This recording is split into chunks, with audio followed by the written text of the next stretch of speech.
Hey guys, so I want to talk about how do you make a well-informed decision in your life in pretty much any area, okay?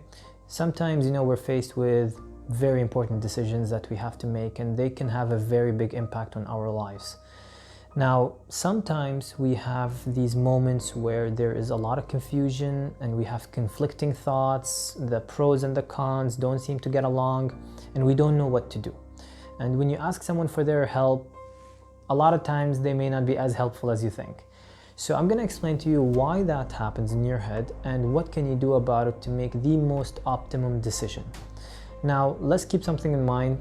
We can never guarantee that your decisions will always, every single time, every day, will be the best decisions. But we can certainly improve the probability of these decisions being the best decisions you've made.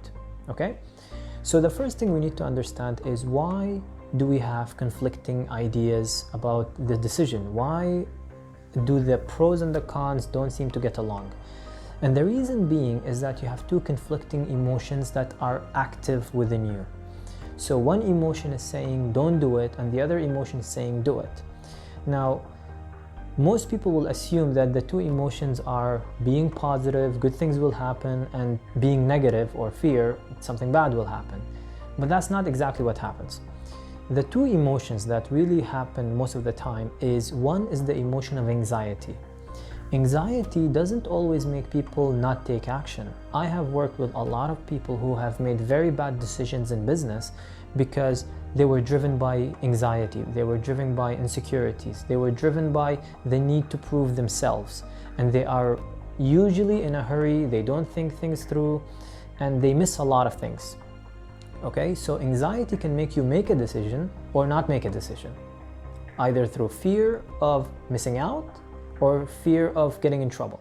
Okay, so that's if we talk about anxiety. When we talk about the other emotion, which is more of a stable, certain, confident, balanced emotion, okay, this emotion usually makes you think things through, and it helps your brain structure the case, the problem, in a way that you can think it in a very informed way, and you actually sometimes can make a decision or not make a decision. You will see a lot of, let's say, level-headed investors who a lot of times they don't engage, they don't make decisions, and in some cases where everyone is freaking out, they make decisions. So don't associate the emotion with a certain action. Let the emotion tell you what it thinks you should do, whether to do or not to do something. But the question here is, what emotion are you deciding from? And I'll tell you this, remember this, the emotion you decide from is the emotion you will experience after your decision. So if there is anxiety and insecurity and fear and there might be suffering, whatever, and you make a decision from that emotion, you're not gonna really enjoy the fruits of your decision. They're not gonna be pleasant. But if you make it from the other better, more positive emotion, you'll be much more at peace and happy. So how do you end up making a decision from this feeling? It's very simple. All of us, we have areas in our lives that we're doing phenomenally well in.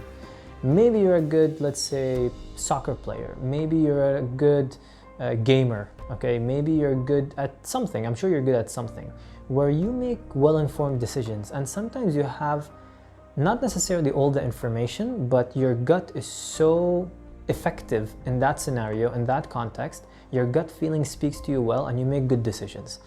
So what you want to do is you want to think about this area of life that you're doing very, very good in, which is the area where you're wise and decisive and stable and all the good stuff.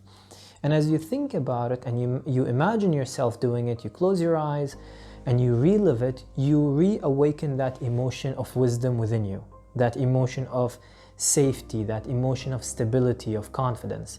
And when you feel it's in a good place, you open your eyes, or not, it's up to you, and then you think about the problem that you used to be confused about.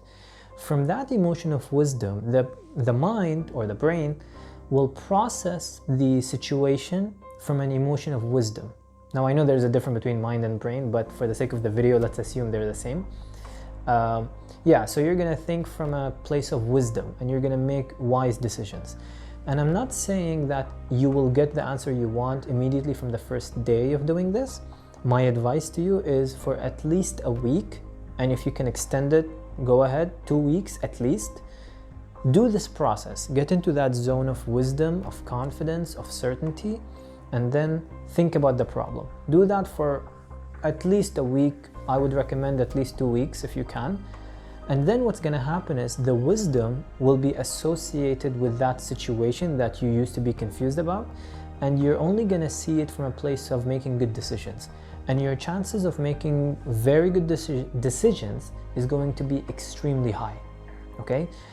So give it a shot, do it, and I'm sure you're going to see very good results. Again, we can never guarantee 100% that things are always going to work out the way we want, because there are some variables we cannot control.